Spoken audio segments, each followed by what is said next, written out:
Voilà, Franck est avec nous ce soir pour parler de Broussailles, 5e album. Bonsoir, on est content de vous avoir. Bonsoir. Alors, on parlera aussi de l'exposition qui a lieu à Bruxelles. C'est une actualité en plus. On va directement plonger, si vous le voulez bien, dans cet album en images. Et puis je vais essayer de résumer, parce que peut-on résumer ce 5e album qui s'appelle Un faune sur l'épaule, qui nous raconte plutôt l'histoire, je dirais, d'un cheminement. Celui du héros, hein, Broussailles, ça commence comme ça dans la nuit, il regarde la nuit, et puis ça l'inspire, il va commencer à écrire pour essayer de faire partager avec ceux qui le liront peut-être ce moment un peu magique, où malgré tout le reste du monde, le monde économique lui arrive, comme on l'a vu sur ces images. Et puis voilà, il va commencer à faire des pérégrinations. Alors sont-elles réelles, sont-elles imaginaires, sont-elles simplement un rêve, mais des pérégrinations qui vont le conduire à regarder le monde dans lequel il vit autrement, mais aussi pas seulement le monde, les gens qui y vivent, et puis peut-être à se rapprocher de choses plus essentielles, comme la nature. Est-ce que c'est une sorte de parcours initiatique que vous avez voulu raconter, un peu à la Coelho, comme dans l'Alchimiste, qui est d'ailleurs cité Coelho à un moment donné dans le bouquin?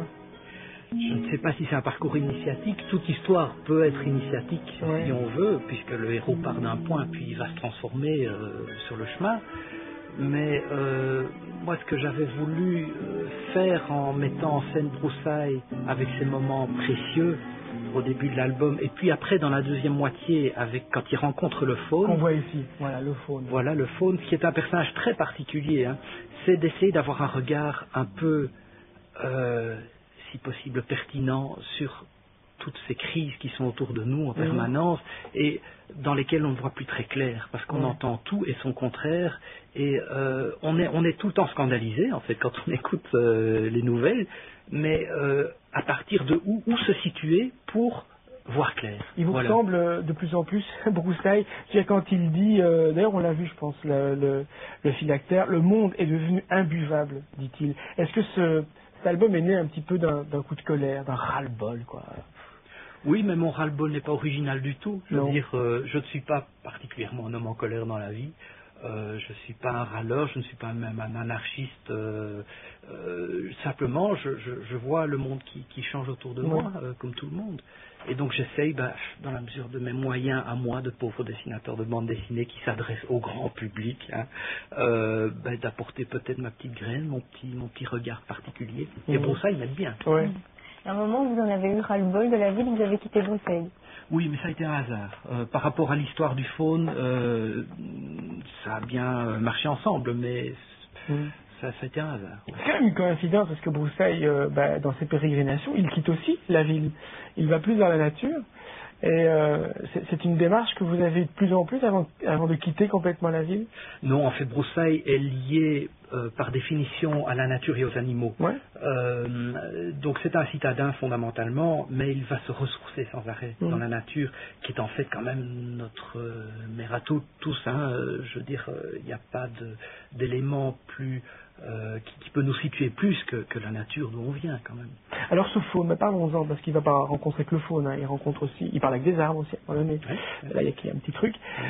Il rencontre un chien géant qui va effrayer les gens pour essayer de leur faire prendre conscience d'une série de choses. Et puis il y a le faune. Le rôle des médias. Voilà. Et puis il y a le faune. Alors le faune, c'est un personnage mythologique qui fait le lien entre la nature, l'homme et Dieu. Et quel rôle il a, ce faune-là? C'est quoi? C'est une inspiration pour lui qui écrit? C'est quoi? C'est un personnage qui est à l'intérieur de Broussailles. On peut dire qu'il est issu de son imagination. Mais c'est pas l'imagination ordinaire. C'est plutôt, je dirais, le sage qui est en chacun. Ceux qui s'occupent de spiritualité appelleraient ça le soi. Et donc, c'est un personnage qui, même s'il fait partie de Broussailles, peut l'étonner sans arrêt, parce que c'est une partie de lui qui est enfouie très profond et qui n'a pas droit au chapitre très souvent, surtout dans le monde actuel. Et c'était un peu ça le but du bouquin, c'était de faire revenir à la surface des choses qui sont en nous, mais que le monde actuel sans arrêt rabote, enfouit. Vous êtes des consommateurs, nous sommes des marchands. Mais non, on est beaucoup plus que ça. Chacun devrait l'avoir, ce faune devrait le redécouvrir. Mais moi, je suis persuadé que chacun a quelque chose sur l'épaule. Est-ce que c'est un faune? Est-ce que c'est autre chose? Peu importe la forme. Au-dessous ou bien au-dessus de l'épaule. Hein, où on veut. C'est un petit peu l'invitation à essayer de le trouver, cette bande dessinée. Tout à fait. Et c'est d'ailleurs pour ça que je termine le bouquin avec une sorte de... D'abord, on voit en 3 pages, Broussailles, on le voit amnésique au milieu de la ville. Il traverse la rue Neuve, la porte de Namur, un champ de foire. Oui, en effet. Il dit, je suis devenu sourd. Parfois, on n'entend rien, il y a un grand silence mou qui vous remplit comme une amnésie. Voilà. Mais c'est pas un silence auditif, c'est un silence du cœur. Ouais. Et donc, il traverse la ville et petit à petit, il retrouve cette voix du cœur. Et il y a le faune qui est sur son chemin. Et il prend conscience en croisant des gens qu'ils ont chacun quelque chose sur l'épaule. Cut, on arrête là. Donc c'est une rampe de lancement pour que chacun puisse imaginer ce qu'il veut. On va retourner en ville avec des images d'une exposition qui se tient pour l'instant au Centre belge à bande dessinée. C'est une exposition qui retrace un petit peu tout le parcours, mais qui est quand même beaucoup consacré aussi au plan du 5e album. Oui, bien sûr, oui. Il y a plus de la moitié de l'expo qui concerne le faune. Comment est-ce qu'il a évolué, Broussailles?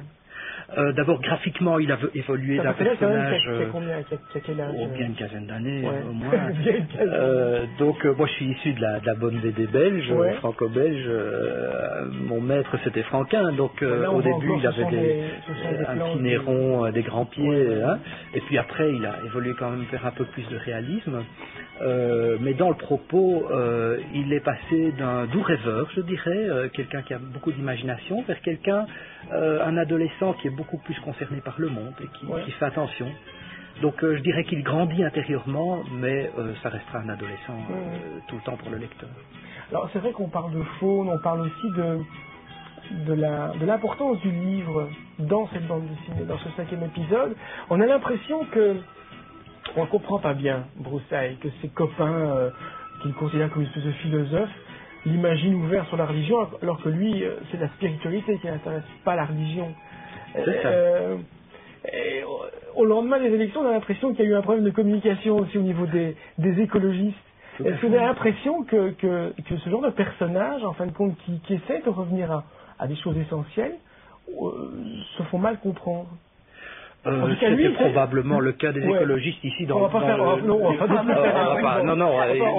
le son eux-mêmes. On va servir le couvert ici. Et puis, je m'occupe pas de politique, donc c'est pas mon truc. Broussailles, lui, il est mal perçu, en tout cas.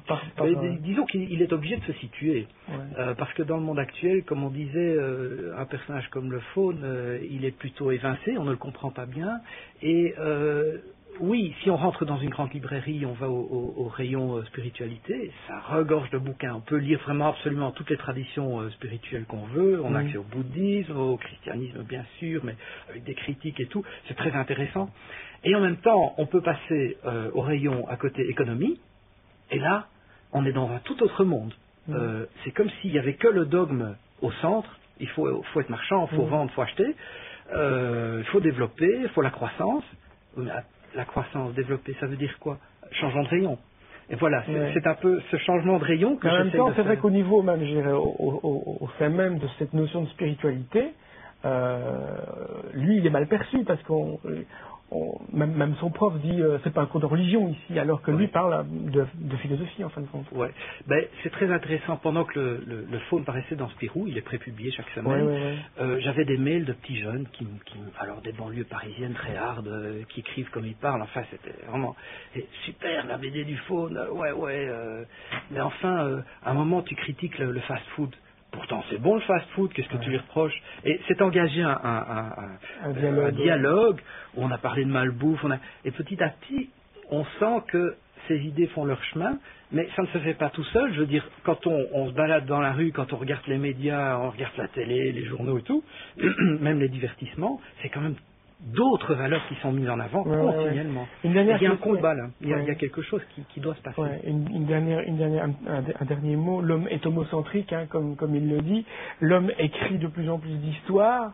Le personnage à la fin, il y a un personnage assez étrange qui vient un petit peu le hanter, comme ça, qui dit, voilà, le chaman, qui vient lui dire en effet que l'homme a envahi le monde d'histoire en forme de feuilleton télé, de romans, etc. Mais pourquoi? Pourquoi faire? Voilà. Pourquoi dire? Est-ce que vous avez l'impression aussi que tout le monde écrit pour finir et que ça ne veut plus rien dire?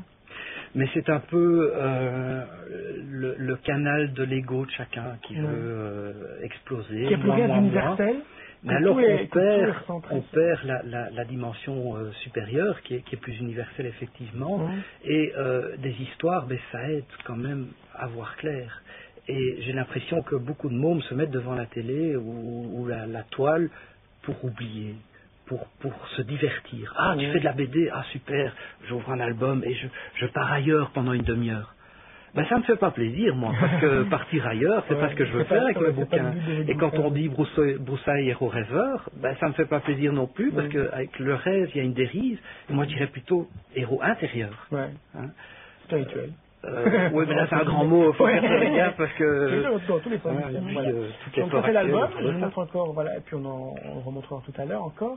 L'album qui vient de sortir, c'est le 5e. Il y a aussi un autre album qui va sortir ou qui sort ces jours-ci, qui est consécutif à une exposition de Sydney, ça on en parlera peut-être tout à l'heure. Tout de suite, nous allons revenir évidemment sur l'info de la... C'est vrai qu'on a dit qu'on ne faisait pas de politique sur ce plateau, mais on va quand même se livrer à un exercice. Je suis à moitié grec et le seul pays où il n'y a pas de manga, c'est la Grèce. Parce que en Grèce, les télévisions ne passent pas les dessins animés japonais à la télé. Donc voilà, c'est assez simple. Mais tout ce que vous éditez passe pas en télé, donc ça veut dire qu'aujourd'hui, dans un certain sens, le manga a été digéré par notre société, qui maintenant peut acheter du manga papier sans forcément passer par la télé. Il fallait apprendre le langage aussi, hein.